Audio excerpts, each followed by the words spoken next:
Hi children, good morning. I am a Brahma teacher working at ZPHS Gatkesar Girls, Gatkesar Mandal. In earlier classes, we have discussed about the industries where they were flourished in England, how the England was became as industrialistic one. And now today we are going to discuss about industrialization in Germany and France. While industrialization began early in England in the 18th century, it was not until 1850s and 1870s that industrial production became prominent in Germany and France. Let us see, children. Germany was not yet united till 1870s, and France was still undergoing turmoil of wars and revolutions. Unlike Britain, which had extensive colonies, Germany and France lacked colonial resources. In both the countries, industrialization received a boost by the introduction of railways in 1830s. In 1850, the various German states had constructed of as much railways as Britain and twice as much as France. Prussia exploited its rich coal fields, Silesia and the Rhineland and Ruhr, and iron deposits, Bohemia, in order to create a flourishing steel industry.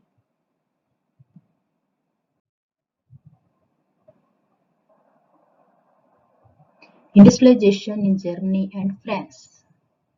Alfred Krupp had established a small iron foundry at Essen in 1810.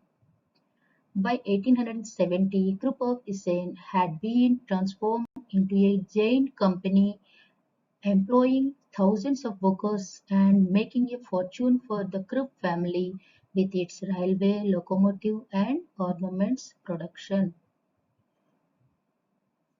In turn, the invention of the electric dynamo by Warner Siemens in 1866 laid the foundations of a new electrical industry in which Germany would lead the world. The defeat of France in 1870 and the creation of a united Germany in 1871 stimulated industrialization even further because the new politically united Germany could now exploit the rich iron fields of Lorraine taken from the France. Children, let us see industrialization in Germany. Germany was located in Europe.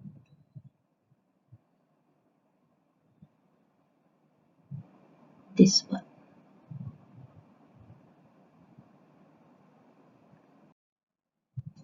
Industrialization in Germany.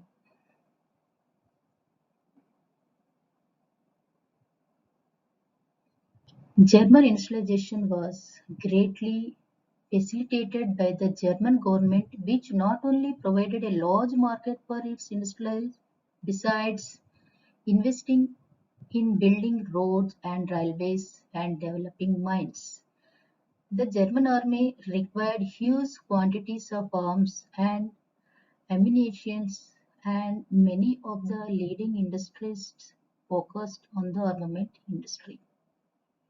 The government also controlled working class movement with a heavy hand and at the same time provided for many social benefits and insurance for the workers. This enabled the factory owners to control their workers and pay less.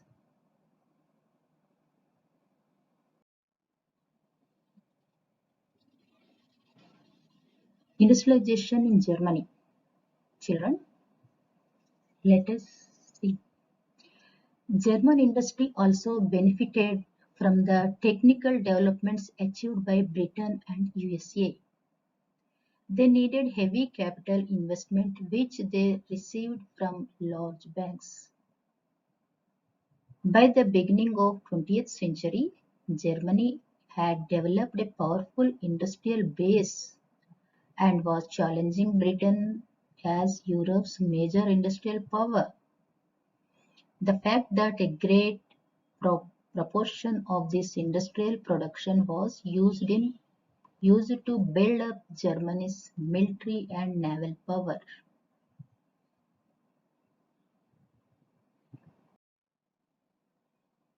Apart from this, children, look at a glance. The Krupp family. Krupp factory during the World War One. Look at this picture. The Krupp family established what was to become the world's largest arms factory. This first factory specialized in field gun manufacture, and by 1887 it supplied arms to 46 different countries. During World War One, the Krupp factories made guns for the German artillery. The Krupps supported Hitler in the German general elections of 1933. As Nazi Germany occupied neighboring countries, Alfred Krupp seized new land to make more factories. Many of these factories used slave labor from the Nazi concentration camps. Next, let us go to the France. France also neighboring country of the Germany, which was located beside the Germany, and this is the France Eiffel Tower, which is the symbol of the France. Let us go. Industrialization in France. France, in contrast, was slow in industrialization. Even by the end of 19th century, she remained a rural country with a large majority of people cultivating small plots of land. Manufacturers found it more profitable to give out work to rural workers who worked at home rather than to set up factories in towns. Machines in towns began to take over much of the work, and only delicate handwork was given to the rural workers. Much of France's industrialization was a result of the spread of railway and road networks after 1860, which created a wide market for its industrial goods. Industrialization in France. France also did not develop banks which could mobilize large amounts of capital and lend them to industrialists. As a result, most of French manufacturers depended upon family resources. They remained small companies as a result. It also made them slow in adopting new ideas and technologies. Heavy industry based on iron and coal was slow to develop in France as she did not have good reserves of coal and depended upon expensive imports. Thus, French industrialization remained focused on consumer products like textiles, which were basically small scale enterprises. Look at these pictures. This is the first picture. Machine average 1839 to 1864. Only some parts of the country were occupied. Then after 1865 to 1889, major parts of the country were occupied. And after 1890 to 1909, most of the country, 90%, 95% of the country was occupied by the machines.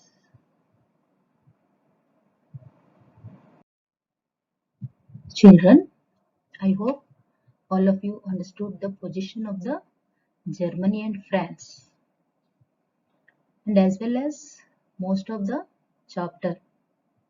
I think you understood. And look at this picture and go through this self-paced assignment.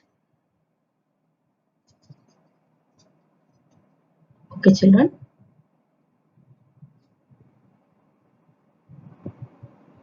These are all tasks you have to complete. And next, this is the end of the chapter. And another one I am uploading here for recapitulation of the main points of this chapter. Okay, children, stay home, stay safe, and take care. Okay, bye.